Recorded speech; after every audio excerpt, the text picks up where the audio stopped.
Welcome back viewers.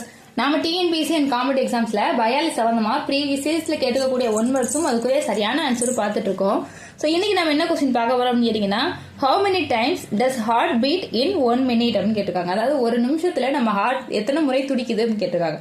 முதல்ல heart பீட்னா என்ன அப்படின்னு கேட்டீங்கன்னா, rhythmic contraction and relaxation of heart muscles. அதாவது ஒரு குறிப்பிட்ட இடைவெளியில சுருங்கி விரியும் தன்மையை இந்த ஹார்ட் பீட் அப்படின்னு சொல்றோம். ஸோ இது ஒரு நிமிஷத்துக்கு எத்தனை முறை துடிக்குது அப்படிங்கிறதுக்கு option A 90 times, option B 100 times, option C 82 times and option D 72 times சொல்லியிருக்காங்க.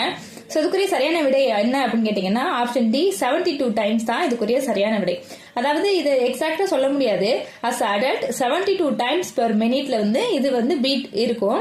ஆனா இது it may be vary from 70 to 80 beats per minute. அதாவது அது அடல்ட்டை பொறுத்து 70 இருந்து 80 வரைக்கும் கூட இருக்கலாம் அப்படிங்கிற மாதிரி தான் மெஷர் பண்ணி சொல்லியிருக்காங்க. ஸோ எக்ஸாக்டா பர்டிகுலரா இதுதான் அப்படின்னு சொல்லல, அடல்ட்டுக்கு அடல்ட் வேறுபடும் சொல்லியிருக்காங்க. பட் எக்ஸாக்ட் டைம் என்ன அப்படின்னு கேட்டீங்கன்னா ஆப்ஷன் டி 72 டைம்ஸ். ஓகே, இந்த வீடியோ உங்களுக்கு பிடிச்சிருந்துச்சுன்னா லைக் பண்ணுங்க, ஷேர் பண்ணுங்க, கமெண்ட் பண்ணுங்க. சேனலுக்குள்ள புதுசாக வந்திருந்தீங்கன்னா கண்டிப்பா சப்ஸ்கிரைப் பண்ணிக்கோங்க. தேங்க்ஸ் ஃபார் வாட்சிங்.